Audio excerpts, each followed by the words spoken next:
Evangelho de Mateus, capítulo de número 5, verso de número 13, diz assim: Vós sois o sal da terra. Ora, se o sal vier a ser insípido, como lhe restaurar o sabor? Para nada mais presta, senão para ser lançado fora e ser pisado pelos homens. Verso 14 diz assim: Vós sois a luz do mundo. Repita comigo: luz do mundo. Não se pode esconder a cidade edificada sobre um monte, nem se acende uma candeia para colocá-la debaixo do alqueire, mas no velador, e alumia todos os que encontram-se na casa. Assim brilhe também a vossa luz diante dos homens, para que vejam as vossas boas obras e glorifiquem o vosso Pai que está nos céus. Feche os seus olhos. Em nome de Jesus, nós glorificamos o teu nome, Senhor, neste lugar e te exaltamos pela tua maravilhosa graça e misericórdia que tem nos alcançado. E hoje estamos aqui diante da tua palavra, que é digna de toda aceitação. E nós queremos, Senhor, te pedir que tudo aquilo que o Senhor tem para falar aos nossos corações nesta noite seja esclarecedor de todas as dúvidas acerca deste propósito que o Senhor determinou, não para mim, não para outros, não para alguns, mas para toda a sua igreja. Que possamos ser sal, que possamos ser luz nesse tempo, para que o teu nome seja glorificado através das nossas vidas. É o que eu te peço e te agradeço, em nome de Jesus. Amém e amém. Bom, queridos, vamos lá. O texto que nós acabamos de fazer menção, um texto bastante conhecido, um texto que especifica diretamente aquilo que Jesus deseja que a igreja seja na terra. Eu acredito que todos aqui já ouviram este texto, de Jesus declarando aos seus discípulos que eles fossem sal da terra e luz do mundo. Eu me lembro que quando eu me converti, a primeira festividade que eu participei foi com esse tema, sal da terra e luz do mundo. E ainda sem saber muito o que representava, foi algo que marcou a minha vida, porque me fez entender um pouco mais acerca da importância daquilo que nós temos para realizar. Mas o texto faz a narrativa da seguinte situação: Jesus pega os seus discípulos, pegam esses homens, sobe para o monte e ali começa a trazer um sermão. Nós o conhecemos, todo o capítulo 5 de Mateus, como o sermão da montanha. Jesus faz a colocação sobre alguns valores invertidos daquilo que a humanidade estava vivendo, que era a realidade humana. Ele fala muito das bem-aventuranças, fala da representação daquilo que o reino de Deus tem para fazer na vida daqueles que o recebem e fazem a vontade de Deus de forma plena. E quando chega ali no capítulo de número 11, Jesus começa a já declarar, no versículo de número 11, Jesus começa a declarar algumas coisas a respeito do que os seus discípulos, ou que a igreja iria viver. Mas no verso de número 13, Jesus libera uma palavra diretiva, que não está enquadrada apenas sobre alguns, não está direcionada especificamente aos 12 discípulos que ele escolheu para que lhe acompanhassem, mas era para a igreja universal, a igreja no geral. Porque, querido, precisamos entender isso de forma bem clara. Ser sal e ser luz é o papel de toda a igreja. A partir do momento em que você decidiu, fez a escolha de levantar as suas mãos e receber Jesus como Senhor e Salvador da sua vida,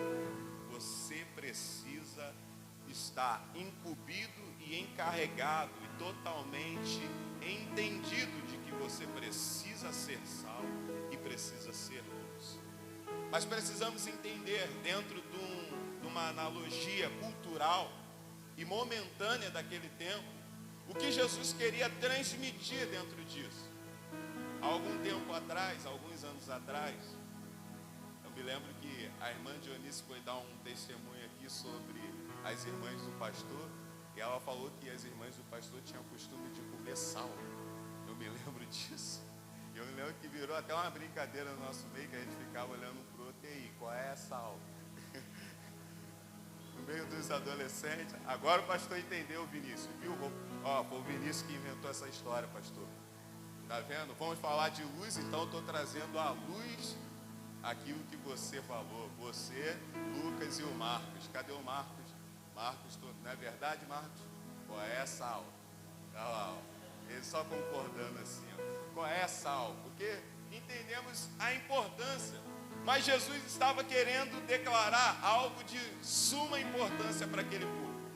Se nós formos analisar na questão cultural a representação do sal, queridos, nós vamos ver que o sal ele não tem somente as representações que nós conhecemos nos dias de hoje. Hoje você compra aí em média 1 quilo de sal a mais ou menos R$ 2,50, por aí. Alguém aí usa um sal mais caro? Tem um pessoal? R$ 4? Gente, vocês estão usando sal do Himalaia em casa? Bom, analisando quando a gente vai comprar uma em casa, R$ 2,50, R$ 3. Eu me lembro da época que a gente comprava sal a R$ 1,50. Era mais ou menos isso aí. O sal não... Mas naqueles tempos, o sal tinha um valor muito mais expressivo, querido. E a Bíblia ela faz menção de sal, não apenas nesse texto. Nós vamos ver no Antigo Testamento, a Bíblia mencionando o que era feito com sal. Um exemplo, em Levíticos, a oferta de cereais, quando era apresentada ao Senhor, ela precisava ser apresentada e temperada com sal.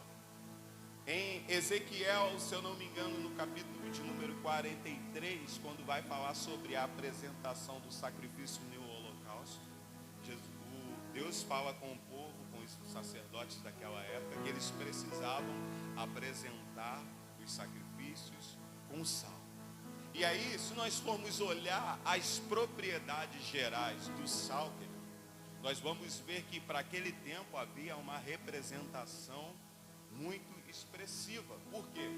Quando um povo do período antigo iria fechar um contrato, esse contrato era fechado e selado por uma pedra de sal. O sal tinha um papel de importância, de relevância naquele tempo.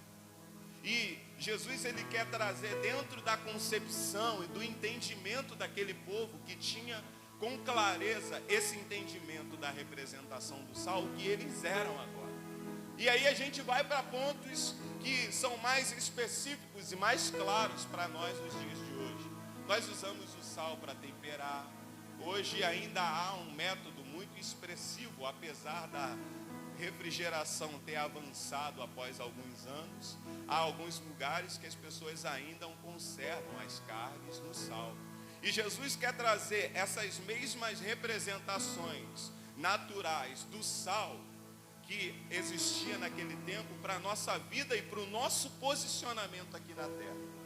E eu queria, nós poderíamos falar diversas propriedades e diversas coisas que o sal pode trazer. É igual, por exemplo, no Evangelho de Lucas, quando nós analisamos esse mesmo texto, Lucas vai trazer o sal mais ou menos analisando a questão da agronomia. Marcos já vai trazer num ponto um pouco mais diferente, vai trazer o sal numa representação de paz, de comunhão, de fidelidade. Então o sal ele tem diversas características, e se nós formos analisar na Bíblia, vamos encontrar diversas. Hoje nós falamos pouco sobre o Mar Morto, mas o Mar Morto era uma riqueza para aquela época, porque os seus sais, as suas propriedades salinas eram riquíssimas. as pessoas costumavam levar as crianças para tomar banho na salmoura. Aquele banho de lama, aquela lama que toda mulher gosta de passar na pele.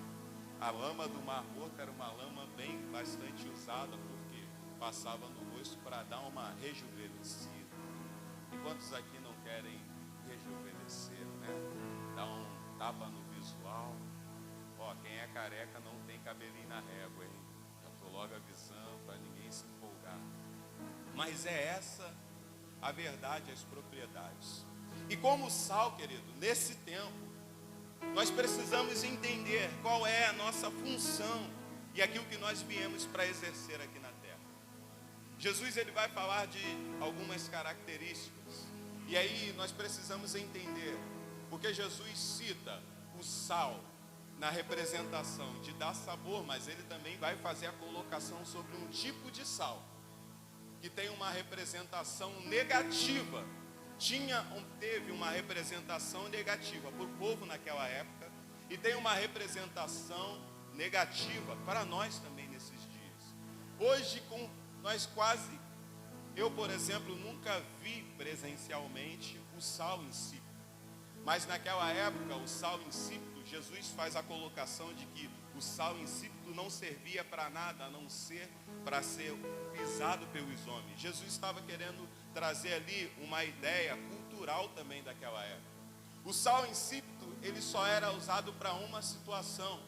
Os períodos de inverno naquela época, que era também intenso, a neve que caía naquele ambiente, ela tornava o chão escorregadio.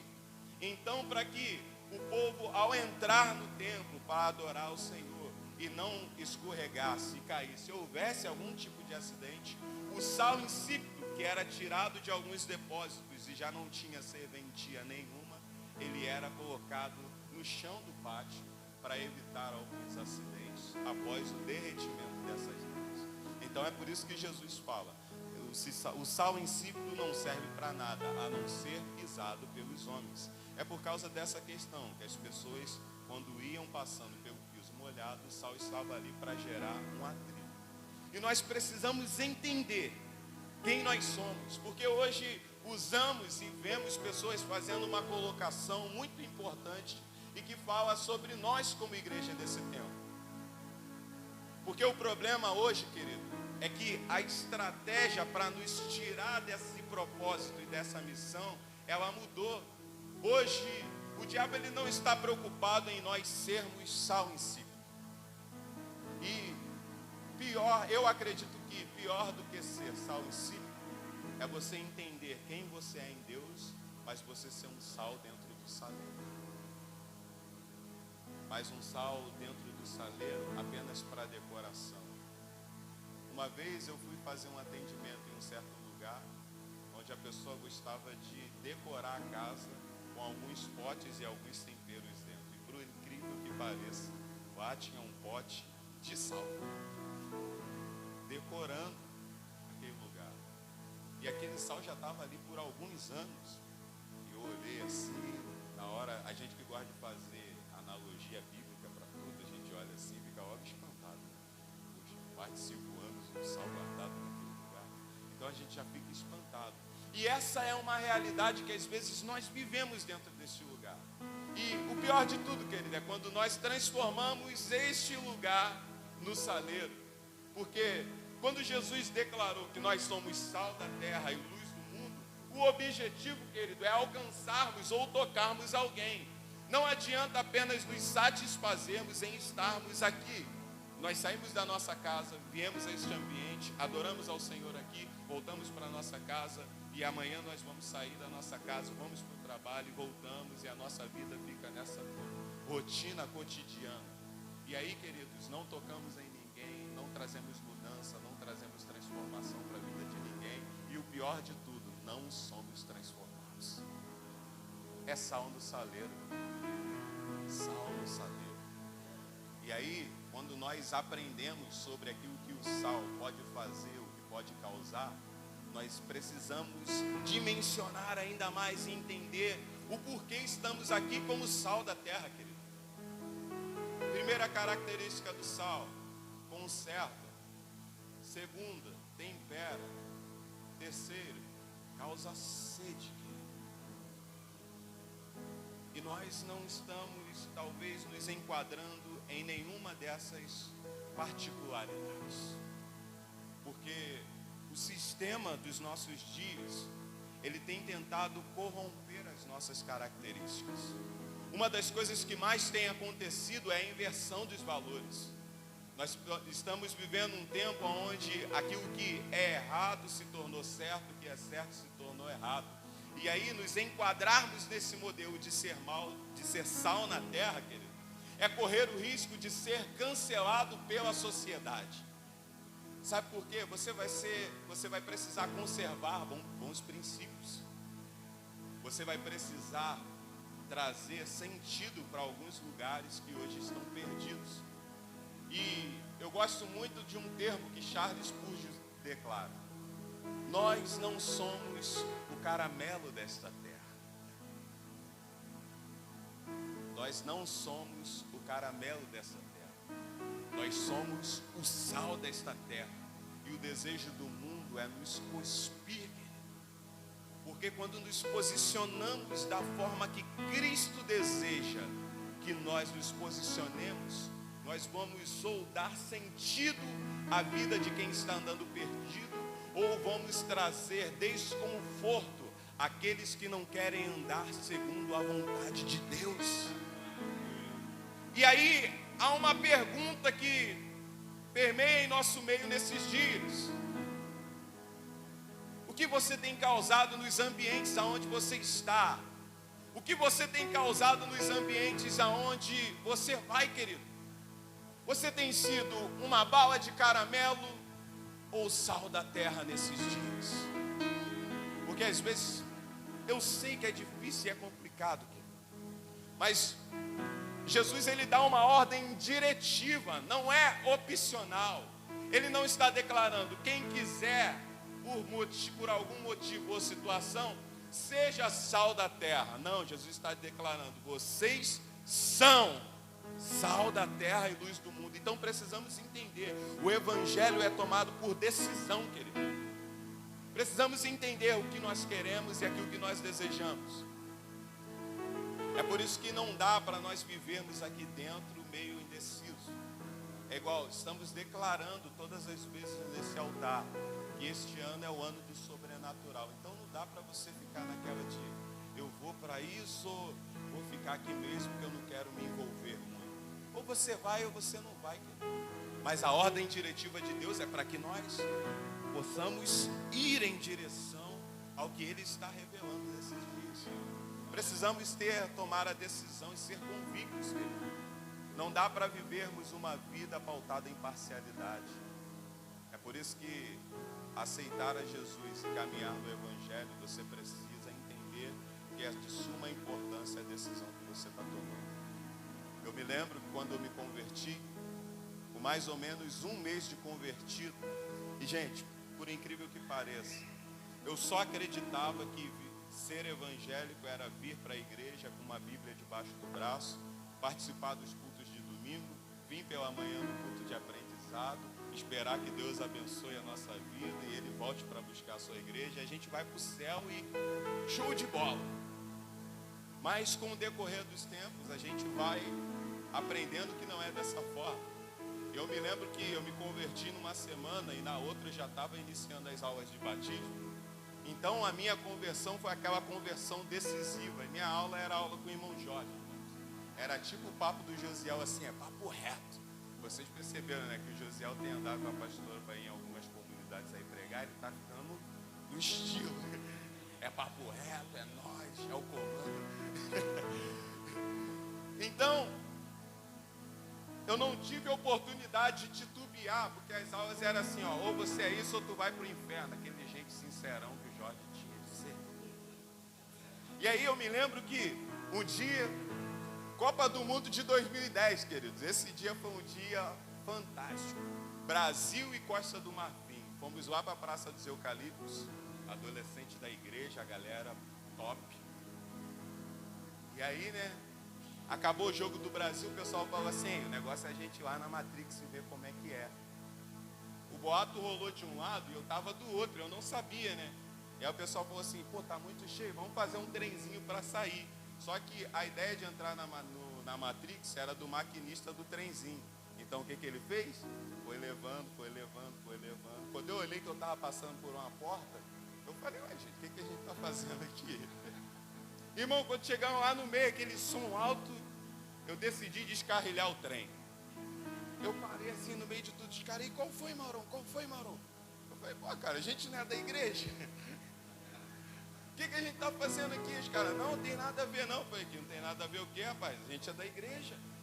O pessoal, não tem nada a ver não, cara, vambora, curte aí. Eu falei, não, a gente é da igreja, cara. E aí insistiram muito, eu falei, não, a gente é da igreja. Eu falei, quer saber, vocês não vão embora não? Vou embora sozinho. E aí decidi vir embora sozinho. Mas por quê, querido? Porque já havia uma decisão dentro do meu coração. Já havia algo determinado. Irmãos, a primeira vez que o irmão Jorge falou para mim sobre o inferno, eu levei aquilo muito a sério. Eu não quero ir para lá de jeito nenhum. Por incrível que pareça, foi da forma mais cruel, mas serviu de alguma forma, querido. Depois nós passamos a amar o Senhor de verdade, mas no início era por medo. Nós passamos a conhecer Deus, quem Ele era. Mas, querido, havia uma decisão no meu coração. E, queridos, o pastor estava comentando ontem e me fez lembrar. Aí, um cidadão que era do nosso rebanho aqui, foi só para curtir naquela noite lá dentro. Tomou uns biricuti, rodou a camisa, ficou sem camisa, ficou girando camisa. Fez maior vergonha, pastor. Fez maior... Muito obrigado. Um careca entende a sua dor de outro careca.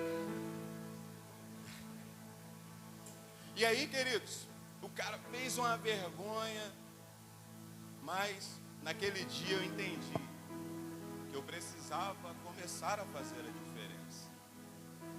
E eu entendi que para mim viver aquilo que eu aprendia em forma de terror nas aulas, eu precisava ter um posicionamento diferente. E aí a gente passa a aprender o quão importante e o quão precioso é nós nos guardarmos para sermos sal da terra e luz do mundo desse tempo. O Senhor tem nos dado a oportunidade, querido, de estar em um ambiente de aprendizado, onde nós vamos aprender tudo aquilo que Deus tem para as nossas vidas. E ser sal, querido, é conservar o padrão do reino de Deus sobre a terra. Quando todo mundo estiver indo para um lado, por decisão de fazer a diferença, nós iremos para o outro. Quando o mundo estiver andando em direção a uma mão, nós iremos andar na contramão daquilo que o mundo está indo. Nós somos diferentes, querido. E outra, você precisa entender a importância que a sua vida tem como sal na terra. Há pessoas, querido, que estão vivendo uma vida sem sentido nos nossos dias. Há pessoas que estão afundadas em depressão. Há pessoas que estão levando uma vida sem sabor, sem gosto, sem tempero. E é para essas pessoas que nós precisamos nos posicionar como sal da terra nesses dias, querido. Nós seremos os resgatadores de uma vida com sabor e com sentido. E precisamos entender, querido, Deus vai nos levar a um tempo onde nós tomaremos decisões radicais. Vai ter ambientes onde nós iremos temperar, nós iremos dar sabor e fazer com que vidas de pessoas tenham sentido, mas haverá ambientes onde nós precisaremos salgar. E o salgar naquele tempo representava a conservação. Todo mundo vai estar fazendo o contrário à vontade de Deus, mas você, por entender quem você é em Deus, você vai se posicionar diferente e fazer a diferença. Sabe o que é mais lindo, querido? No meio de tudo aquilo que eu vivi nesse dia em que eu descarrilei o trenzinho dentro da Matrix, foi porque hoje, alguns anos atrás, muitas dessas pessoas que estavam nesse trenzinho são pessoas que às vezes me ligam e me falam assim: Mauro, tu pode vir aqui em casa, cara, orar pela minha família? Mas não é por aquilo que eu estou vivendo hoje, é por aquilo que eu decidi viver há alguns anos atrás. As pessoas vão olhar para você e ver a realidade daquilo que Deus está fazendo, querido. Nós vamos virar a chave, vamos falar um pouco sobre a realidade de sermos luz, mas você precisa entender o seu papel de relevância como conservador de bons princípios e conservador do evangelho do reino de Deus sobre a terra. Sabe por quê, querido? Há muitos sais que estão dentro do saleiro e não fazem a diferença. E há muitos sais dentro da igreja que é insípido. E aí sabe o que nós ouvimos dizer a respeito dessas pessoas? Para ser igual fulano, eu prefiro não ser. Para ser sal como fulano, eu prefiro não ser. E aí, ao invés de agregarmos, ao invés de trazermos para perto, nós estamos distanciando, porque não entendemos quem nós somos. Quando você não descobre a sua identidade em Deus, querido, quando você não sabe quem você é em Deus, a sua vida, ela vive ao contrário do propósito que Ele tem para a sua vida. Mas vamos lá, Jesus dá seguimento e Ele diz que nós somos luz do mundo. E esse é um ponto crucial para aquilo que nós desejamos viver nesses dias. Há um tempo atrás, nós estávamos aqui e Deus trouxe algo profético ao nosso coração. E nós entendemos que Deus iria nos levar para alguns lugares. Nós liberávamos isso com frequência sobre a vida dos jovens neste lugar. E é tão bom, querido, quando nós olhamos hoje, vemos jovens tendo oportunidade. Ontem nós estávamos vindo para casa e eu recebi uma notícia muito legal. Como a pessoa não falou, eu só fiquei sabendo, não vou trazer a evidência. Mas Deus tem aberto portas para pessoas, para jovens neste lugar. Sabe por quê?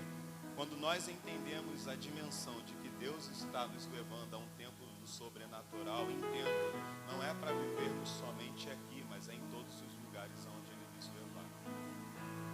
Então, querido, eu quero liberar uma palavra profética sobre a sua vida nessa noite. A partir do momento em que você entender a realidade do propósito de Deus para a sua vida como sal da terra e como luz do mundo, Deus abrirá novas portas para você em alguns lugares. E é isso que nós decretamos, querido. É isso que nós liberamos neste lugar. Sabe por quê, querido? Todo ambiente que está em trevas precisa de alguém que seja portador da luz de Cristo. Então, se você decidir se posicionar como luz aqui, você vai trazer clareza ao ambiente onde você está, e Deus vai te levar a outros lugares que estão em trevas. É por isso que precisamos entender hoje, nesse tempo, quem nós somos em Deus, querido. E nós somos sal da terra e luz deste mundo. Sal da terra e luz do mundo, querido. A luz, ela tem alguns propósitos e particularidades. Um dos propósitos da luz que mais me chama a atenção é que ela é esclarecedora ou reveladora. Um outro propósito da luz é que ela traz esperança. Quantas das vezes nós já ouvimos aquele termo? Estava tudo dando errado quando de repente eu enxerguei uma luz no fim do túnel. E a luz no fim do túnel, ela nos traz a esperança. Ela nos faz acreditar naquilo que Deus tem para as nossas vidas. E a Bíblia vai dizer que Jesus, Ele é o resplendor da luz de Deus sobre a terra. E nós somos os refletores desta luz que vem de Deus, resplandece em Cristo e que nos faz vivermos essa realidade. Analisando de uma forma geral, Eu achei até um pouco hilário essa linha de pensamento de que nós somos semelhantes à lua. E eu não quero dizer que ninguém aqui é crente da lua, porque os mais antigos e noveleiros vão lembrar da novela que tinha o Tonho da Lua. Tá vendo como alguns se lembram?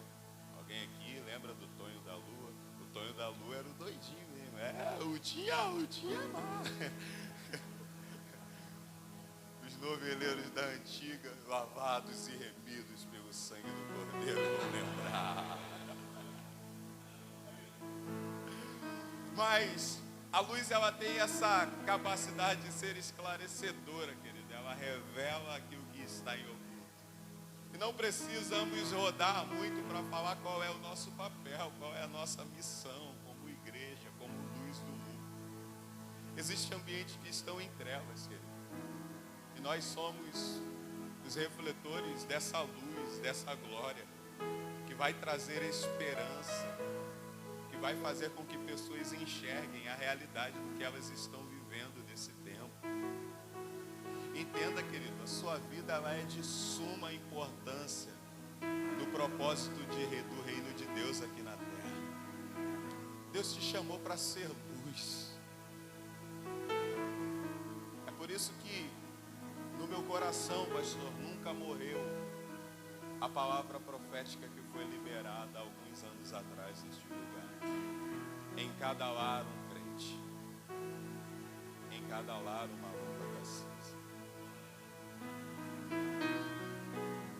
Existe algo profético sobre este lugar, querido. E todas as vezes que nós finalizamos um culto, se você perceber, parece que eu quero ser escandaloso, mas eu entendo isso como uma palavra profética. Você já reparou que todas as vezes que encerramos um culto aqui, a nossa frase profética é: há esperança para o seu futuro? Eu quero te levar a um entendimento para que você saia daqui nesta noite, todas as vezes que você declarar isso, declare isso sobre a realidade que nós estamos vivendo. Quantas das vezes nós saímos para pregar, ministrar em outros lugares e as pessoas falam assim: você é lá de São Simão? Eu tenho visto que a igreja de vocês tem feito lá. Se não fosse a igreja de vocês naquele lugar. Porque essa é a realidade, querido. Há uma representação daquilo que nós estamos fazendo neste lugar, não aos olhos humanos, mas os olhos espirituais. E eu acredito, querido, que esse ano é o ano onde Deus vai mudar características e situações do ambiente desse lugar. Nós temos buscado a Deus e decidimos viver essa realidade do sobrenatural de Deus alcançando.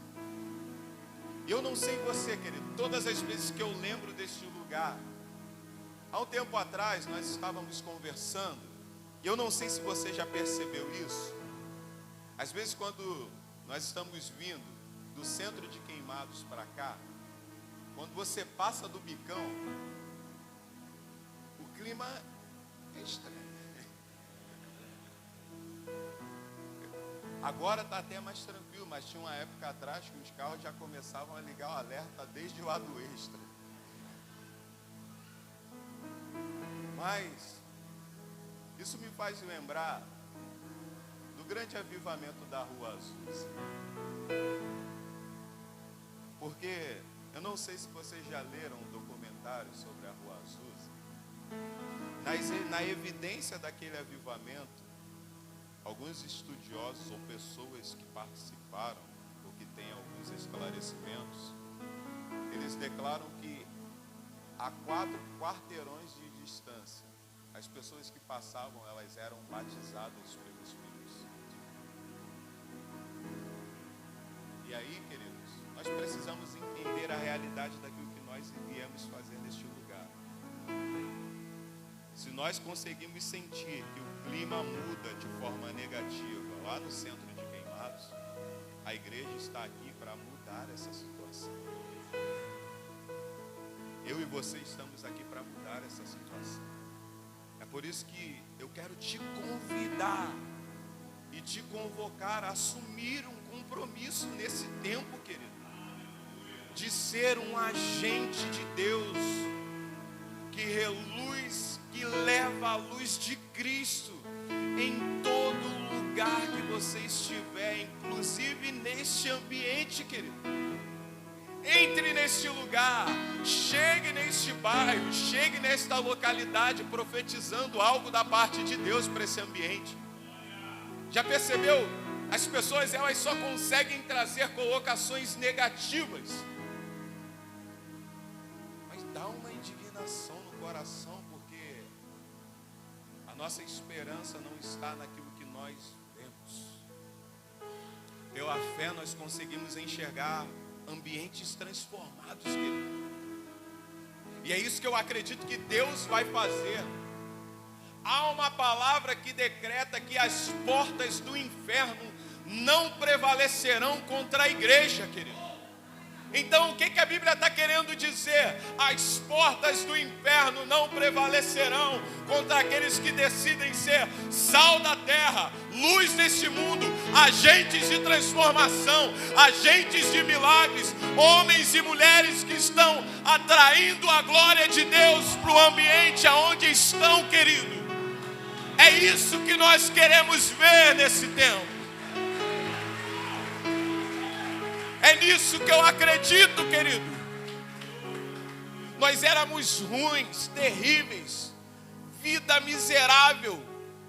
Deus transformou a nossa vida, mas nós não conseguimos acreditar que Deus pode transformar ambientes de outras pessoas.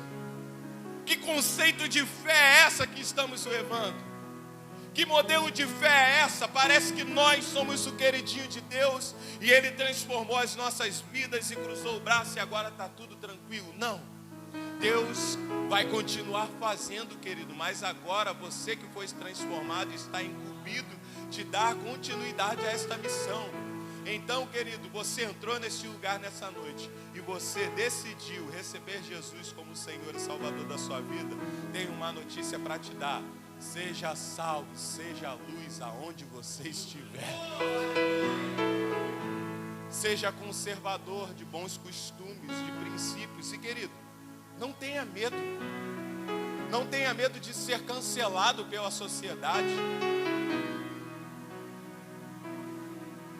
Põe o versículo 11, por favor.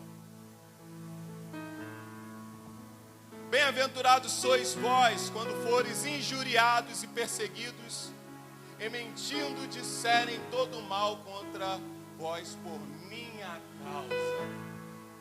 Bem-aventurado, querido. Felizes são aqueles, felizes, bem-aventurados sois. Versículo 12. Exultai e alegrai-vos, porque grande é o vosso galardão nos céus. Porque assim perseguiram os profetas que foram antes de vós. Todos aqueles que decidem fazer a vontade de Deus e ser conservadores de bons princípios, queridos, vão ser cancelados. Havia um medo do serviço profético no Antigo Testamento. Sabe por quê, querido? O papel do profeta era levar ao rei a verdade de Deus. E às vezes levar a verdade de Deus fazia com que alguns profetas, a igreja primitiva, hoje pela manhã nós falávamos na aula, queridos, é coisa de louco, mas homens e mulheres, por serem conservadores dos bons princípios e da verdade de Deus, foram mortos, queridos. Pessoas perderam as suas vidas por amor ao Evangelho, mas sabe o que a Bíblia diz? Bem-aventurados sois. É por isso que às vezes entramos nesse lugar, não estamos dispostos a fazer nada por Deus, mas mesmo estando aqui, a nossa vida é uma vida medíocre. Não somos transformados, vivemos uma vida de miséria, porque você está num ambiente onde a transformação acontece na vida de alguns, mas você não está disposto a se entregar por inteiro, por uma causa, querido. Eu não estou te chamando a se entregar por uma causa nobre. É a causa do reino de Deus. Do reino de Deus, querido. Do no reino de Deus. Hoje falávamos sobre se preparar para se encontrar com Deus. E às vezes nós criamos a dimensão de que um encontro com Deus é como um encontro para conhecer alguém que você pretende namorar. E aí, querido, nós até falávamos um pouco a respeito disso. Vocês, mulheres, se o camarada te chamasse para um encontro e te levasse você para lanchar lá no China, como é que você se sentiria? Fazer um lanche lá no China, aquele camarada que pretende casar com você, te levar para comer um salgado de carne, queijo, flango. Precisamos entender, querido, o valor da importância de um encontro. Agora, as coisas mudam. Se te levar num restaurante japonês, por mais que você não goste, é um lugar mais sofisticado. E aí nós estávamos até falando, pessoa, você vai sentar lá naquele galpão, naquele banco, vai pegar aquele potão de ketchup, aquele óleo marrom ali, quente, tu não sabe se é óleo ou se é azeite de dendê. E às vezes, queridos, nós queremos fazer a mesma coisa com Deus. Queremos nos encontrar com Deus de qualquer forma. Você está rindo? Alguém já te convidou para ir lanchar na esquina. Queridos, mas essa verdade precisamos entender, querido. O quão importante é. O quão decisivo é, querido, para nós. Deus tem nos chamado para uma obra transformadora. E sabe o que me impulsiona todos os dias a abrir mão da minha vontade, do meu querer? É entender, querido, que a mesma coisa que Ele fez comigo, Ele quer fazer com outras pessoas. Talvez você hoje você entendeu que Deus está te chamando para viver na dimensão do sobrenatural. Talvez você está aqui, a sua vida esse ano tem sido uma vida mais intensa de busca, de oração. Mas Deus quer te usar, querido. Deus quer te usar com intensidade nesse tempo. Nós queremos estar aqui em ambientes de oração, querido, e ver aquilo que, as evidências que aconteciam no passado acontecer nesse tempo. Porque imagina, querido, nós nos levantarmos em um mover de oração neste lugar e esse lugar tremer. Você já pensou nessa realidade? Você já pensou nesse ambiente ser tomado pela glória de Deus e todos nós não conseguimos ficar de pé de tamanha glória de Deus nesse ambiente? Você já parou para pensar em nós estarmos aqui reunidos em oração e o Espírito Santo ser derramado e todos nós sermos cheios da glória de Deus? É isso que Deus tem para as nossas vidas nesse tempo. É isso que eu quero ver o nosso coração desejando, ansiando, nosso coração buscando cada vez mais. Chega de uma vida cristã medíocre, covarde, querido. Esse é o tempo de mergulharmos com intensidade. E quando as pessoas perguntarem lá fora o que você é, a Bíblia diz que eu sou sal da terra, luz desse mundo. Eu sou o Filho de Deus. Eu faço parte do exército do Deus vivo. Eu estou aqui na terra para uma missão. É isso que Deus quer da igreja, querido. É isso que Deus quer da igreja.